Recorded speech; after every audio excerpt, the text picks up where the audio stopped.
Sylvie of the multiple award-winning The Queen Sylvie Show. You want to expand and get noticed? Then come outside your box and into our world. Internet advertising has a real impact on global awareness and even sales, so let's make an impact together. Offering for a limited time advertising and sponsorship packages that excel your purpose. So contact Queen Sylvie or Smooth Tim for the exciting opportunities that awaits. Yeah. Are you tired of driving around a dirty car? Say hello to the ultimate solution for your car.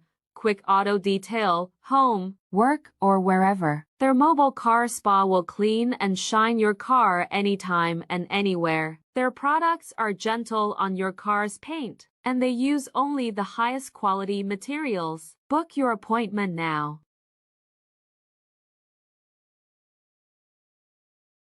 Aw, Elon, what happened? You thought MAGA loved you. You spent so much money. You sacrificed so much. You thought the relationship was special. You thought you'd be together forever. True love. Oh, Elon, you were such a fool. You thought the stripper really loved you.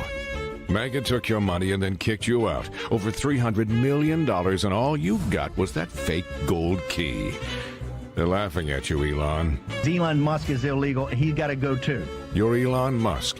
You don't have to take this. Over the weekend, Musk announced he would be forming a new political party called the America Party. You saw Donald Trump up close. You know the truth. You know why the Epstein files will never be released. That big, beautiful bill was one fuck you, Elon Musk. Trump's the insider politician. You're the true outsider. They say it can't be done. You've heard that before. They won't laugh when you're winning. Hey kids, how would you like to hear this on the screen instead of the great show you came to see? That's what you sound like. Honest. Please cooperate and do your part in keeping this theater quiet so everyone, including you, can enjoy it. Now remember, lots of adults and kids too paid admission to enjoy the show. We must insist on absolute quiet. Oh, good madness!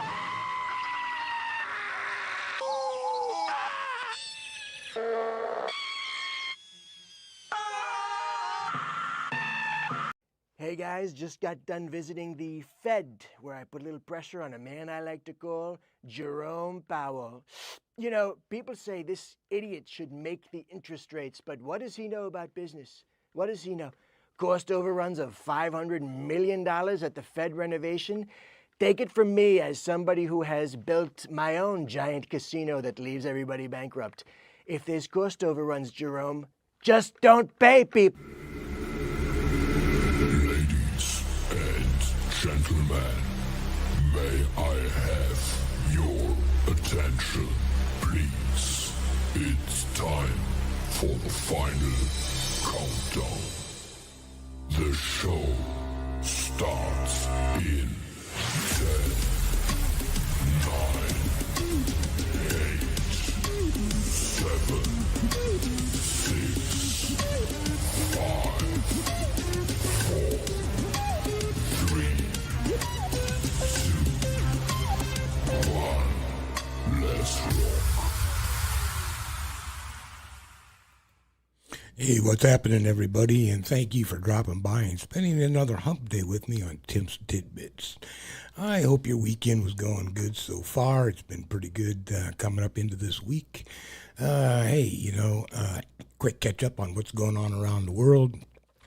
Our president was over in Scotland opening up his new golf course. Working on trade deals.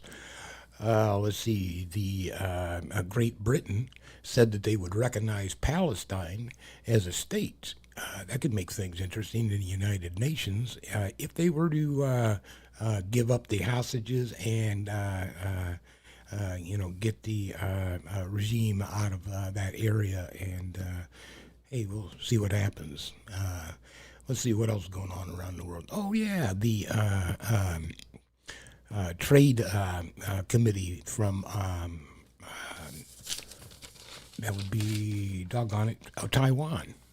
Yeah, one of our trading partners that we're supposed to protect Taiwan. The trade delegation was here last weekend, but Trump was over golfing, so they canceled that, and he had a priority that he wanted to actually talk to China first before he does any trade deals with Taiwan.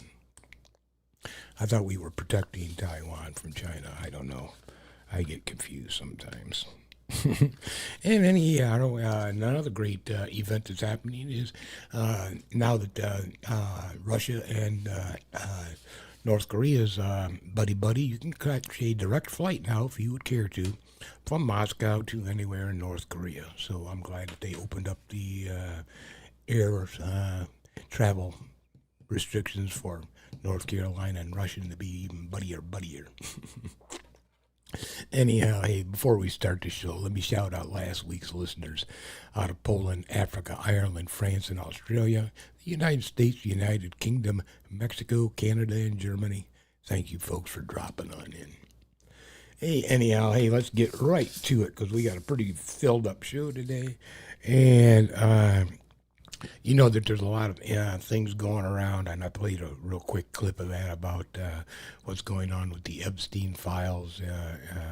Is Trump's name involved in it? And he has found a way to distract from you even wanting to ask if he's involved with the Epstein files by laying down the accusation that former President Obama is a treasonous person who should be thrown in prison. Check it out. House Speaker Mike Johnson helped Congress run for the hills by starting their summer vacation before voting on releasing of the Epstein files. But the demand for the answers keep getting louder and louder because now the Justice Department says they want to talk to his former accomplice. And here's how you know who tried to change the subject. Take a look. Your Deputy Attorney General is reached out to Ghislaine Maxwell's attorney asking for a new interview. Yeah, I don't know about it, but I think it's something that sounds appropriate to do, yeah. Do you have any concern that your Deputy Attorney General, who's your former attorney, would be conducting the interview, given No, I have no concern. He's a very talented person. He's very smart. I didn't know that they were going to do it. I don't really follow that too much. It's sort of a witch hunt, just a continuation of the witch hunt. The witch hunt that you should be talking about is they caught President Obama. He's guilty. This was treason. This was every word you can think of. They tried to steal the election. Irrefutable proof that Obama was seditious, that Obama was trying to lead a coup. Respect for the office of the presidency, our office does not normally dignify the constant nonsense and misinformation flowing out of this White House with a response. But these claims are outrageous enough to merit one. These bizarre allegations are ridiculous, a weak attempt at distraction. Nothing in the document issued last week undercuts the widely accepted conclusion that Russia worked to influence the 2016 election, but did not successfully manipulate any votes.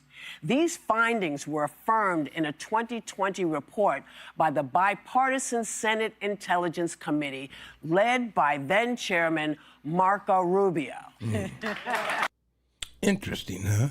So, yeah, one of Trump's staffers led the whole committee that said, yeah, Russia tried to interfere with the 2016 election. However, they were unsuccessful. So we'll see how this goes, him trying to distract from all this other garbage going on, his luxury liner jets, the Epstein files, killing our Medicare files, everything else, but let's go after former President Obama, because I still think he had something to do with the 2016 election. Come on, Donald, get out of the past. And speaking of past, he's still trying to distract as much as he can from, his relationship with the obvious child molester, Jeff Epstein, and his little island getaway. But I heard a little newsreel in regards. He's releasing a little bit more information day by day about how him and Epstein had a falling out, so to speak. And part of it almost sounds like, he's claiming that part of the falling out was Epstein taking his underage employees and hiring them out. And it sounds like he sounds like his grandfather. His grandfather was a pimp. I can't stand losing my underage girls who I can have around there for eye candy or whatever the purpose is. But he wasn't too happy when Epstein took a few of the girls. And check this one out. Good evening from New York. I'm Chris Hayes. Now, there are a lot of reasons that this Epstein scandal is not going away for Donald Trump. One of them is this. He and his administration keep behaving every day like they have something to hide. I mean, Trump himself cannot keep his story straight about Jeffrey Epstein. And the more he talks about it, the worse it seems to get. In his attempt to spin another version of how he broke up with the late child sex trafficker, Donald Trump said something truly disturbing about one of Epstein's victims.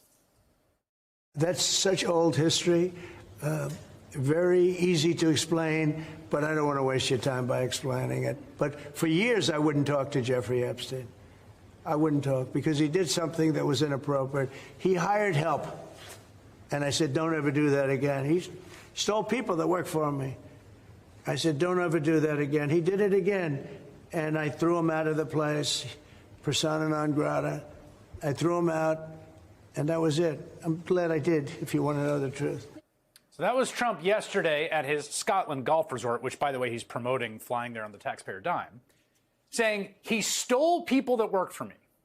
Did he really mean that? Today we learned the answer was yes. People were taken out of the spa, hired by him. In other words, gone. And other people would come and complain, this guy is taking people from the spa. I didn't know that. And then when I heard about it, I told him, I said, listen, we don't want you taking our people, whether it was spa or not spa. I don't want him taking people. And he was fine. And then not too long after that, he did it again. And I said, out of here. Don't be stealing all my young girls, all my underage girls. I have them here for my own purposes. Epstein, you pervert. Yeah, anyhow, hey, it keeps getting better, folks. And how does it even getting better? Because you know what our POTUS loves to do, besides, rip up anything that has to do with our Constitution, and this mass deportation and taking away people's rights. But there has been 20 immigration judges, 20, that have been released by the Trump administration, apparently under the guise that they just weren't doing what they were supposed to do when it comes to helping assist with this deportation process. So, hey, let's check this out just for just a second, and you people aren't going to believe this. Now to the president's crackdown on illegal immigration. At the same time he is deporting undocumented migrants, about 100 immigration judges have been fired or transferred, or they've resigned. In July alone, 20 judges have been let go. We talked to 3 of them about how it went down. It was arbitrary, unfair, and it's an attack on the rule of law. It's an attack on judges. George Pappas, Jennifer Payton, and Carla Espinoza were all fired this month by email. They'd been federal immigration judges who together ruled on thousands of cases in Chicago and Boston. Did they give you a reason why in your email? My email was 3 sentences. I had no cause. I had no explanation. We as judges were in fear. We were concerned. And that makes it very difficult to be impartial. We were not succumbing to that pressure, but it does feel like pressure. Were you ever told how to rule? Yes. What'd they say? They told me, grant the motions to dismiss. This is when ICE was roaming the courthouses, because if we dismiss the case, that person that responded then leaves the court vulnerable to immediate apprehension and expedited removal. Just so people understand, you grant a motion to dismiss the case. Correct. Now the individual, what? They are no longer in proceedings. Once they left the courtroom, more often than not, they will be handcuffed and led away by the ICE officers. Take your steps, back up, back up. CBS News has reported on the numerous cases where ICE agents detained immigrants as they exited their court hearings. With about 600 immigration judges left, courts now face a backlog of nearly 4 million cases. President Trump says it could take 200 years to resolve all these cases. It is my opinion that this administration could give a hoot about the backlog. The administration says repeatedly, these folks are here illegally, that's breaking the law, they gotta go. Do they have a point? Well, that's why they're in proceedings in court. There is law that we're applying, and they might have to go, they might not. What's at stake here? It's really the future of our country. If the funding is going to enforcement and there is no justice left, that shows that our country is no longer embracing the need for due process and for justice. That's a big statement. The future of the country is at stake here. Do you agree with that? Absolutely. If you're attacking the very judges that adjudicate cases, there's not going to be a rule of law. That should concern everybody, not just immigrants, but U.S. citizens. Today is them, is immigrants. What about tomorrow? Who's going to get due process denied next? We reached out to the Justice Department. It declined to comment on the firings, but said the Trump administration is, quote, vigorously enforcing our nation's immigration laws. It was a great conversation. Yeah, I bet they're vigorously enforcing our immigration laws. That's interesting. By, firing 20 judges that did not abide to their idea that when you get these immigration cases up here, just dismiss it. Because immediately when they walk out of the courtroom, we have ICE agents out there going to snag them up and take them over to Alligator Alley, Alcatraz, wherever else we figure out. We're going to stick these people while we deny them their rights. Illegal or not illegal, humans should still be afforded a certain amount of rights. Let's just keep that real. And, talking about being overzealous, apparently what happened down in Miami, Florida, this will be kind of an interesting little side note as far as ICE goes, and their overzealous actions. It appears that somehow they arrested a Miami police officer during an ICE raid. First at 11, the police chief in Old Orchard Beach is speaking out and firing back at the federal government after one of the town's police officers was arrested by ICE. Good evening. Thanks for joining us. I'm Marissa Bodner. At the center of all this is John Luke Evans. He's a recently hired summer reserve police officer in Old Orchard Beach. The Department of Homeland Security says Evans is an illegal immigrant from Jamaica who overstayed his visa when he flew into Miami in September of 2023. Homeland Security says the ATF flagged Evans when he tried to buy a firearm, which he was planning to use as a police officer. He was then taken into custody by ICE, where he remains. Patricia Hyde, the field office director for ICE Boston, blasting the OOB Police Department, writing in part, quote, "The fact that a police department would hire an illegal alien and unlawfully issue him a firearm while on duty would be comical if it weren't so tragic. We have a police department that was knowingly breaking the very law they are charged with enforcing in order to employ an illegal alien," end quote. Tonight, the Old Orchard Beach police chief issuing a response saying the Department of Homeland Security signed off on Officer Evans' right to work. Chief Elise Shard writes, quote, "As part of the hiring process, the town reviewed multiple forms of identification, including photo identification, and submitted Evans' I-9 form to the Department of Homeland Security's E-Verify program. The Department of Homeland Security then verified that Evans was authorized to work in the U.S. The form was submitted and approved by DHS on May 12, 2025, end quote. They also claim he is authorized to work in the United States until the year 2030. It's not clear what's next in this case. We'll bring you any new information as we get it.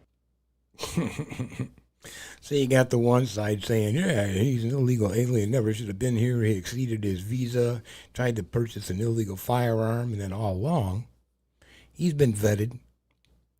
He's here legally until, what they say, 2030. So, yeah, he's got a couple more years that he could work here in the United States. Who don't want to work here when you're treated like that? They come in and they swoop your ass up and took away his rights. So there you go. It's, the way that they're swooping people up is just wrong. There's got to be a better process to it than just picking up anybody that looks like they may not be a white American. And or firing the judges that don't abide by the way you want them to bend the rule of the law when it comes to immigration. I don't know. I don't know. Speaking of that, but does everybody remember George Santos? And he's coming up with all these mysterious identities. He's this, he's that. Anyhow, he's not the only one. Apparently, there is a senator a congressman out of Colorado, a Gabe Evans, who may have fudged a little bit on his resume, so to speak, when it comes to what the people know and or think about him. Check this one out. Republican Congressman Gabe Evans has used his Latino heritage and his own family's immigration story as a sort of a shield from criticism as he has backed President Trump's mass deportations. A new investigation from Colorado Newsline reports that the story Evans tells about his family's immigration journey is not true. Evans cites his grandfather coming to the U.S. from Mexico and getting citizenship as the reason why Evans now today backs mass deportations for people who enter illegally. Evans has accused non-citizens of leapfrogging people like his grandfather, saying that his grandfather came from Mexico the legal way and earned his citizenship by fighting in World War II.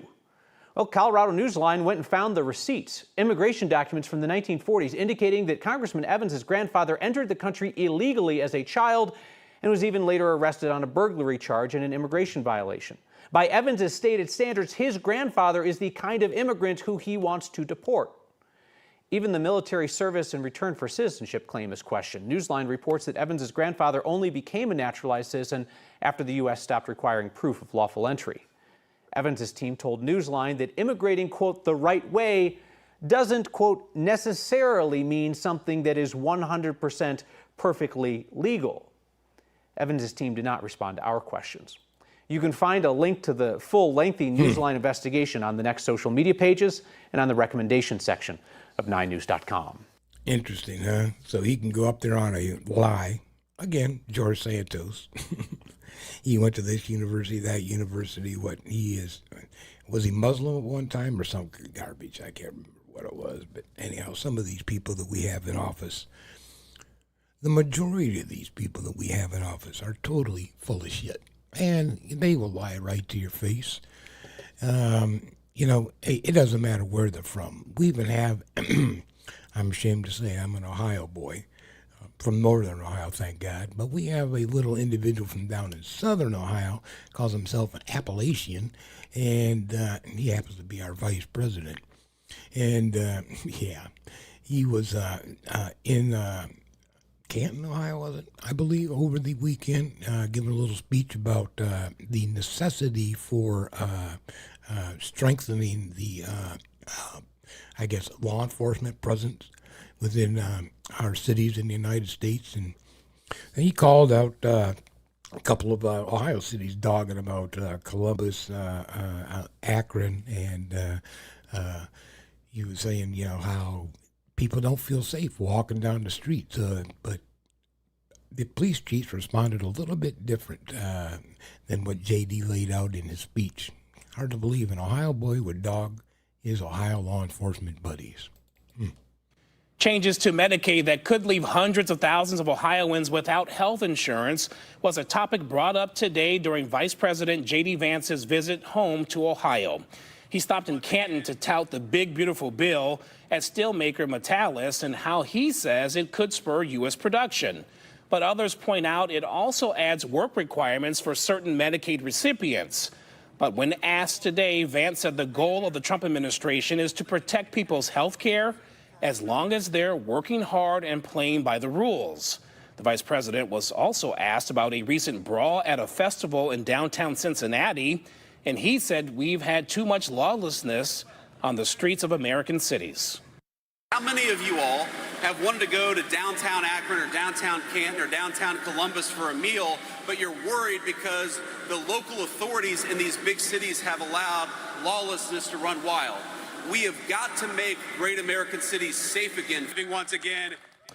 Now, we did reach out to those cities. Canton says it is experiencing record low homicide rates and a reduction in violent crime.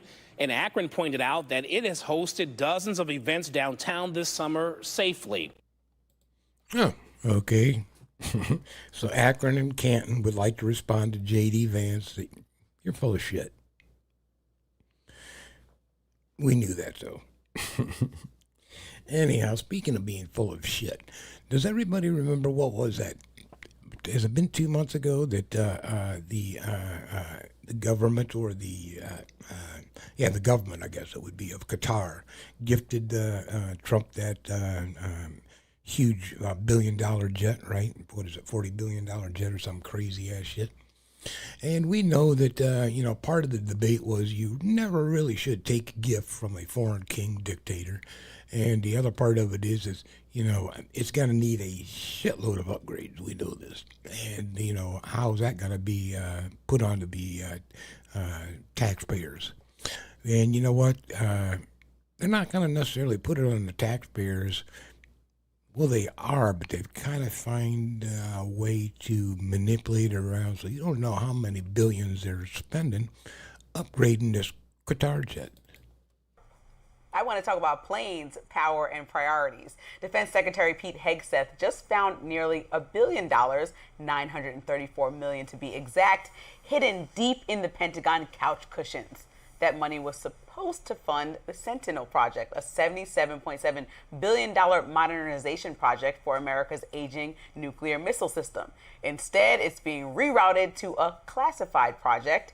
But here's what we do know about that classified project, thanks to reporting from the New York Times. Part of that funding is funding a personal Qatar-backed Air Force One project for President Trump.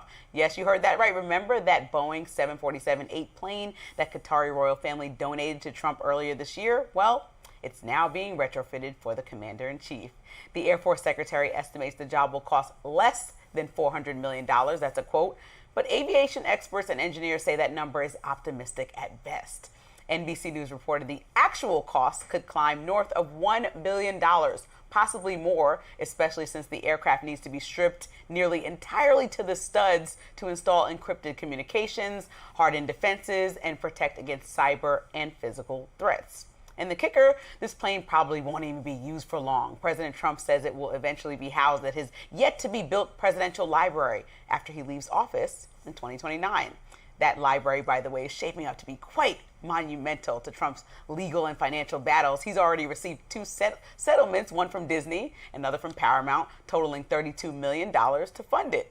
That's not exactly the people's library, is it? Let me be clear. There are ethical questions here, like why we're accepting a jet from a foreign government, even a friendly one like Qatar. The emoluments clause in the U.S. Constitution prevents the president from accepting a gift from a, quote, king, prince, or foreign state without congressional consent, which he did not get. But even if you put that aside for a moment, there's a much bigger issue that should concern Democrats, Republicans, and especially so-called fiscal conservatives. We're spending money we simply don't have. CBS News recently dug into the Treasury Department reports and found that in President Trump's first 100 days back in the office, the federal government spent over $200 billion more than it did during the same period last year when Biden was president.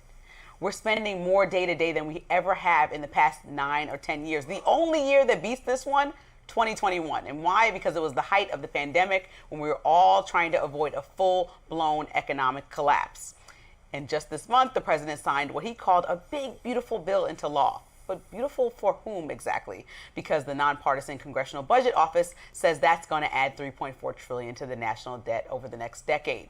That's not a rounding error. That's a generational debt.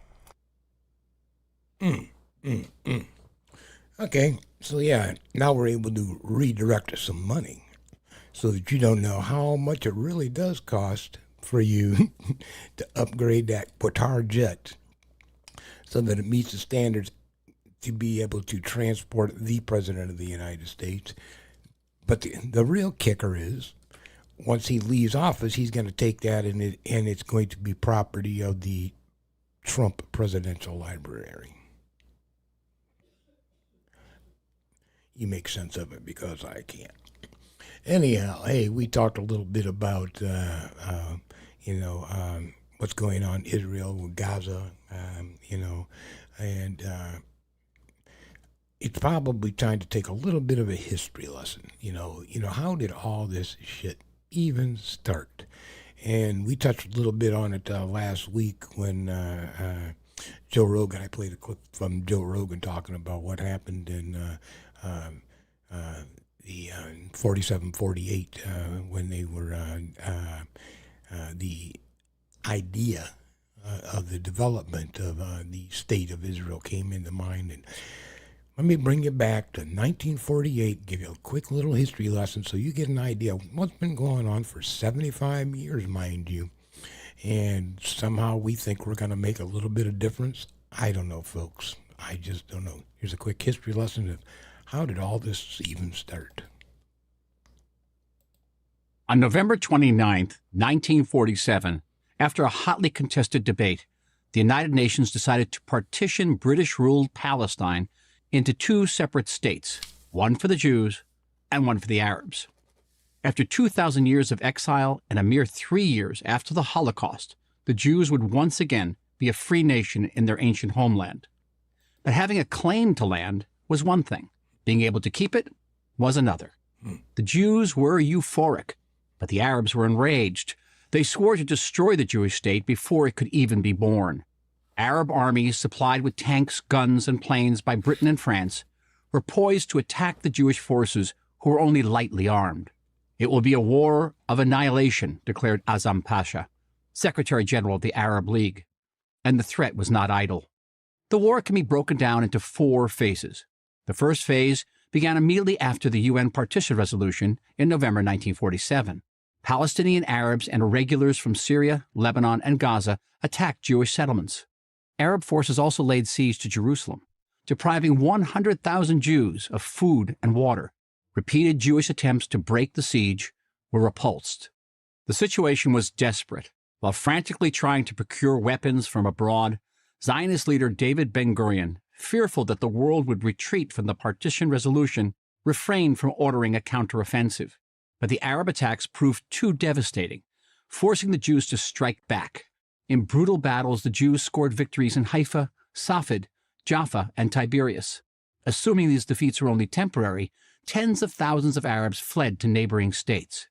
The violence reached a pitch in April 1948, when Zionist forces attacked the Arab town of Deir Yassin, resulting in what the Arabs claim was a massacre. Arab gunmen then ambushed a medical convoy to Hadassah Hospital in Jerusalem, killing 78 doctors and nurses. A month later, Arab forces overwhelmed the Jewish defenders of the Etzion block of settlements south of Jerusalem. 127 men and women were slaughtered. By mid-May, when the state was set to come into being, its survival was far from certain. Laboring under an American arms embargo, the Jewish forces had only enough bullets to fight for 1 week. Jerusalem was cut off, and settlements throughout the country were isolated. Fearing a second Holocaust, Zionist leaders were divided over whether or not to even declare the state.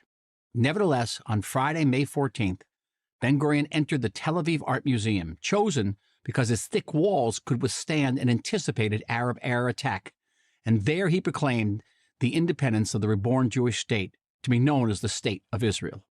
11 minutes later, President Harry Truman made the United States the first nation to recognize the Jewish state. The second phase of the war was about to begin, and Israel's situation was only to get worse. The Arabs had promised to invade the moment Israel declared its independence. And they did, their 5 armies conquering large parts of the Galilee in the north and the Negev in the south. Egyptian forces advanced to within 20 miles of Tel Aviv. In the old city of Jerusalem, Israeli fighters tried and failed to defend the ancient Jewish quarter, which was conquered and looted by the Arabs. Yet as bad as it was for the Jews, it was almost as bad for the Arabs. They had also suffered severe losses, and had seriously underestimated the strength of Israel's resistance. So when a UN truce was proposed on June 11th, both sides agreed. Israel used the truce to procure more advanced weaponry and absorb tens of thousands of immigrants, many of them Holocaust survivors. These new arrivals were given guns and immediately sent into battle. The Egyptians broke the truce by attacking an Israeli village in the Negev. Israel responded by advancing on all fronts. The third phase of the war had begun. Among the cities taken by Israel were Lod and Ramleh, whose Arab inhabitants either fled or were expelled. All told, nearly 700,000 Palestinians became refugees in what they still call today the Nakba, the disaster. Roughly an equal number of Jews were later expelled from Arab countries. Another truce was declared on July 18th and lasted until mid-October, when the fourth and final phase of the war began. By now, the balance of power had shifted. Adequately armed, the Israel Defense Forces, the IDF, drove the invaders beyond the original partition lines. The last operation of the war took place in March 1949, when IDF troops raised a hand-painted Israeli flag over the Red Sea village of al-Rashrash, soon to be renamed Eilat.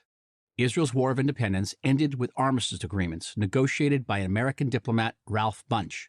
He was the first black American to be awarded a Nobel Prize. The war was costly, resulting in the deaths of 6,000 Israelis, 1% of the population. Jerusalem was divided between Jewish West and Arab East, with the Old City remaining in Jordanian hands. Nearly 2 decades would pass before Jews could once again pray at the Western Wall. The Palestinian refugee problem became a perennial source of Middle East instability and conflict. But the most momentous outcome of the war was the rebirth, after 2,000 years of exile, of a strong and sovereign Jewish state, the State of Israel. Interesting. So yeah, it's been going on for quite a long time, 1947, 1948, when it first was developed, occupied, and all of a sudden the war started. So yeah. And apparently it was under British control before that. So that's been going on for a long time, obviously thousands of years before that, because of, the exodus into by the Jewish out of Egypt into Israel. So there's a Bible book you could read to catch up on all that. Real ancient history. Anyhow, hey, let's get on to some really craziness. And I ran across this one, could not freaking believe it. What would cause a veteran deputy to threaten the life of a 17-year-old girl? Has to be a deep story there someplace, right? Well, check it out. Let's find out for ourselves. Well, looking at that indictment we just got in this morning, the investigators seem to have uncovered months of communication between the 51-year-old female deputy and this then 17-year-old girl. We are told that those videos include the deputy performing sex acts on the then minor. The sheriff here at Miami-Dade saying she is disturbed by all of it. After several years of serving in Miami-Dade law enforcement, this deputy, Carly Miranda Blum, is now relieved of her duty and in federal custody, charged with receipt and production of child sex abuse material involving a 17-year-old. In the indictment of the 51-year-old woman, the U.S. Attorney's Office for the Southern District of Florida says Blum traveled to Atlanta, Georgia to meet up with the teen last year. Investigators say they found videos on the teen's iPad of Blum performing sex acts on the minor, uploaded in October of 2024. They also connected Blum to an Instagram account with a long message history with the teenage victim, where they exchanged sexual pictures and videos through June and July of this year. The Miami-Dade sheriff says they've helped in this investigation, confirming Blum was on duty and working on the day she received some of those messages. On the minor's iPad, turned over by a, quote, witness who shares the device with the young girl, federal investigators say they found an album documenting threatening messages allegedly sent by Blum when the teen tried to end their relationship. The witness coming forward now over concerns about the teen's mental health. Their tip prompted a long search of Blum's house in Homestead this week, and now she is in custody. The Miami-Dade County Sheriff says these allegations are not only criminal, but, quote, a betrayal of the badge, the public trust, and the oath we swear to uphold. Start CPR if he's out. She says they stand in direct opposition to everything we represent as law enforcement officers and as human beings. And if convicted on these charges, Deputy Blum could face a maximum of 50 years in federal. 50 years in federal prison? Good for her. She should. Deputy Blum. The Miami-Dade County Sheriff's Office. Wow. And recording it, too.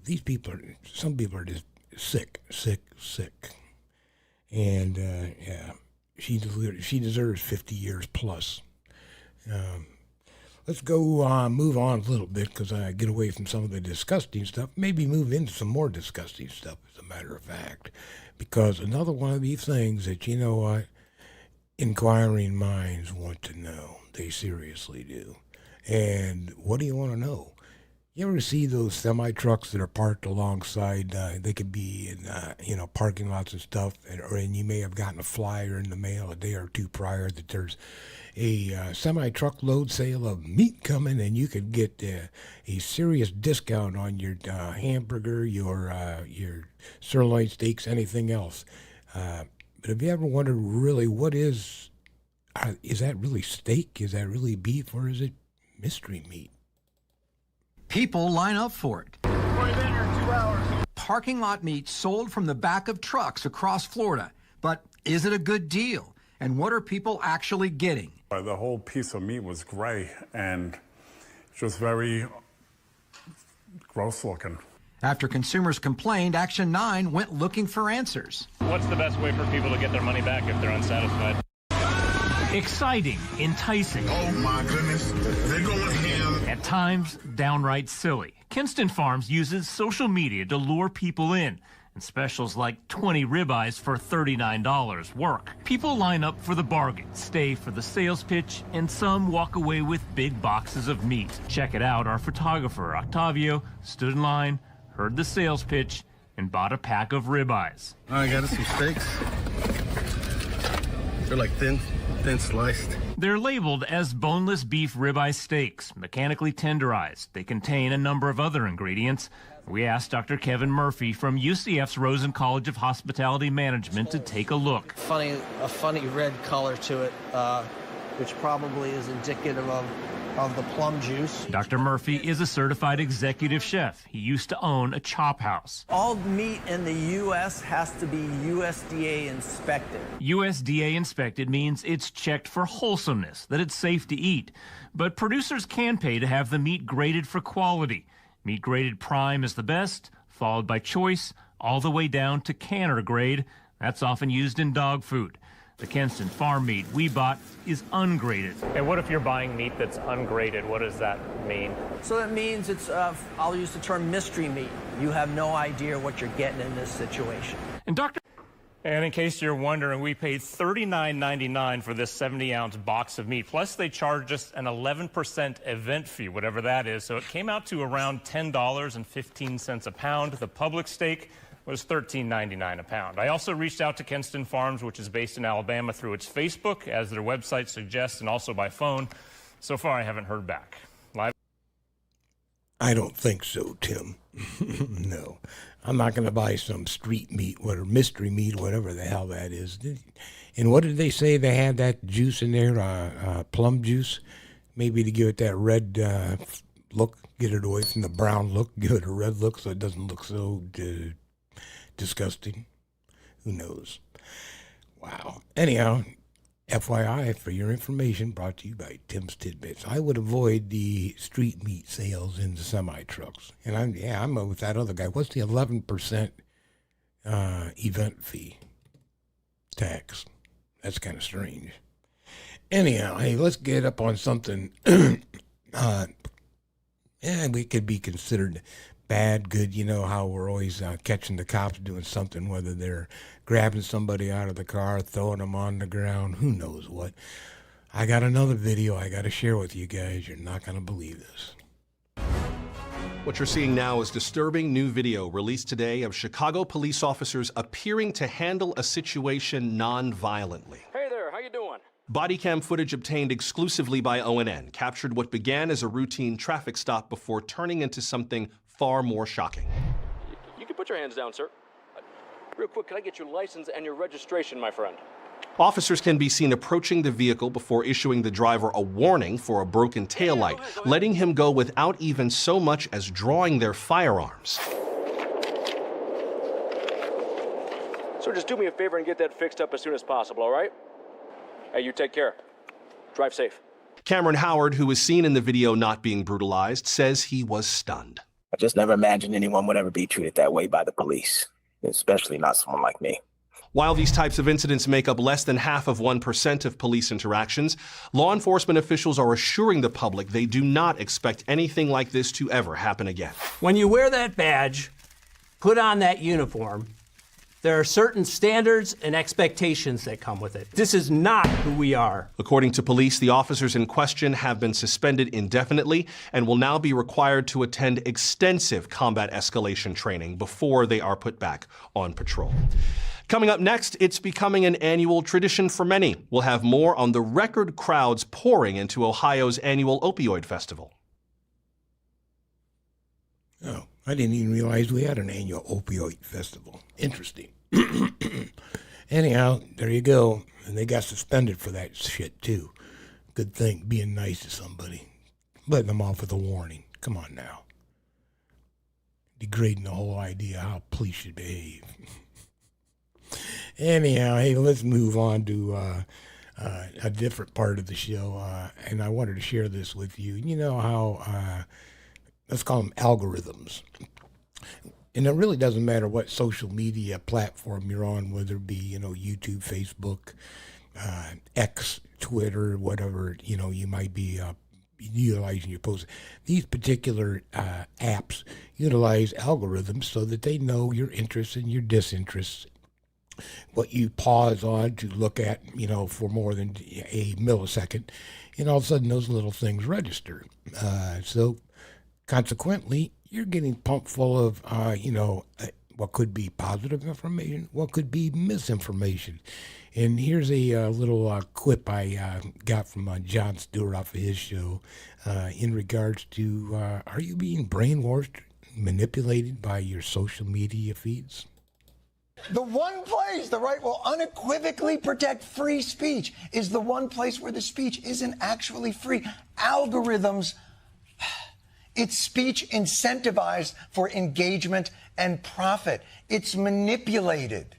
It just so happens that the same process that forces you to doom scroll somehow also draws you into Republican ideology. Social media is a machine designed to stimulate the reptilian parts of your brain that would otherwise beg you to go outside.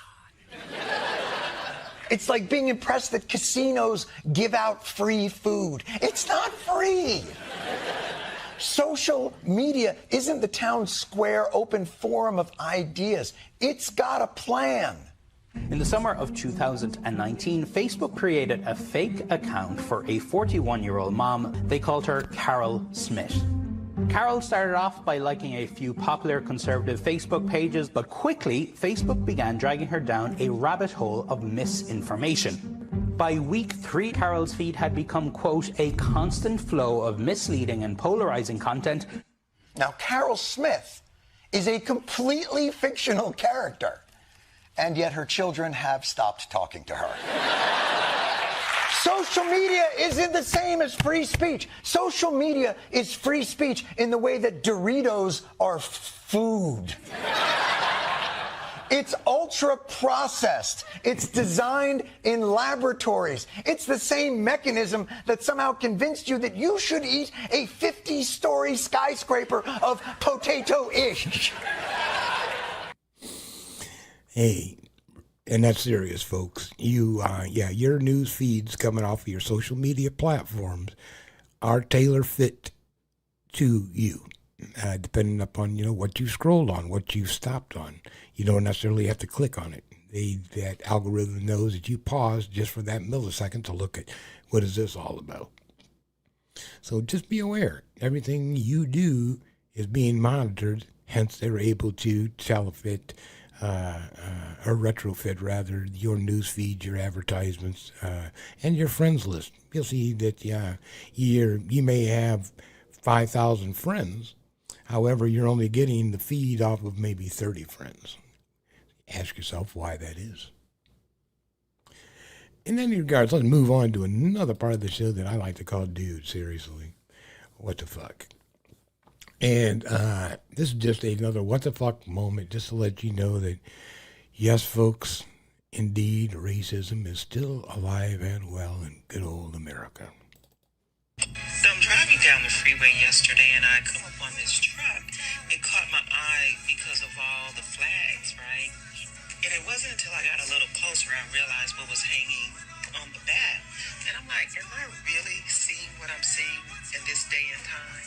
I'm so confused. So I said, let me try to capture the words on the side to see if I can put two and two together. I'm still just as confused. What's going on?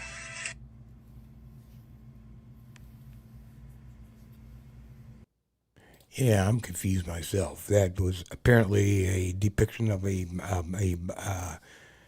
dark-skinned individual. I don't know whether that was, towards,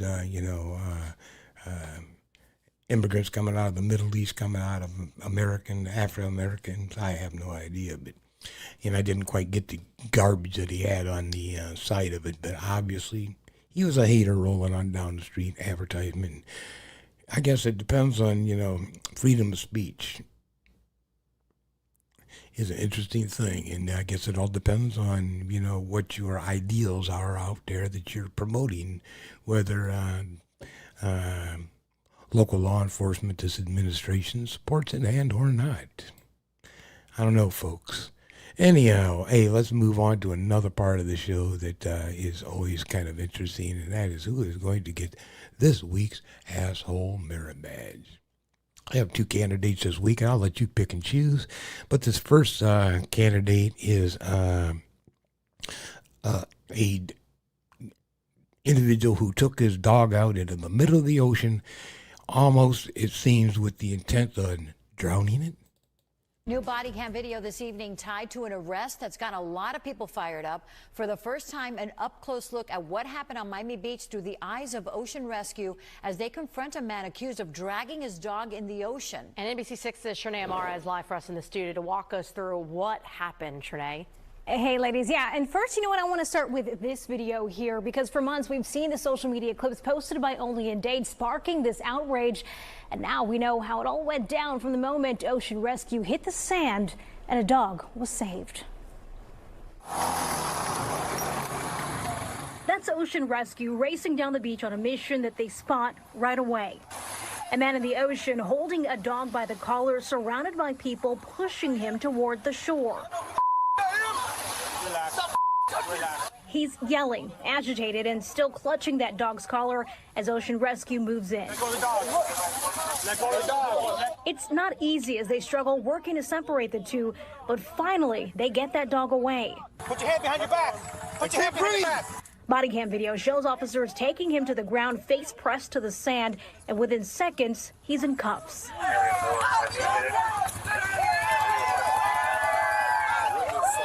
As he's carried off the beach by his hands and feet, the crowd cheers and witnesses start telling police exactly what they saw. He was kicked, he was grown, and he was very so far, yeah. Meantime, the dog is walked off the beach by officers who finally show it some much-needed love before putting it in the back of the Miami Beach squad car. There you go.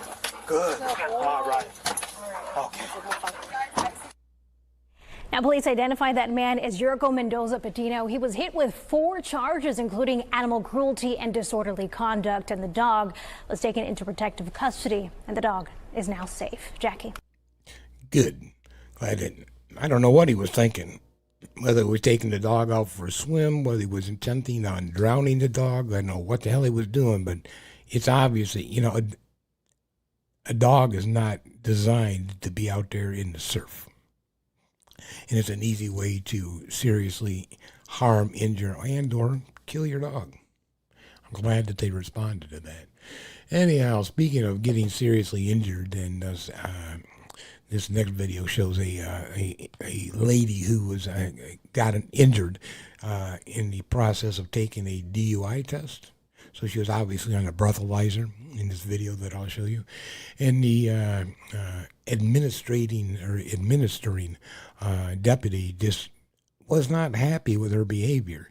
And if anybody's ever dealt with anybody that's under the influence of alcohol, a person that's drunk is just not reasonable. You're not going to talk sense into a person who is drunk.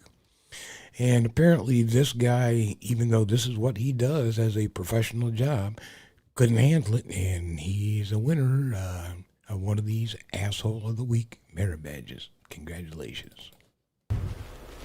Jacob Cannon sat pretty somber in a Volusia County courtroom this morning as a judge handed down his sentence.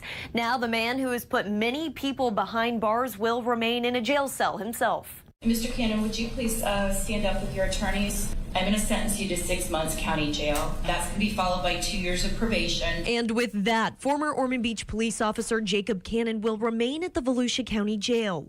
His sentencing comes after he was caught on video slamming Shauna McCree to the ground during a DUI investigation. Ms. McCree was highly intoxicated. She was verbally abusive.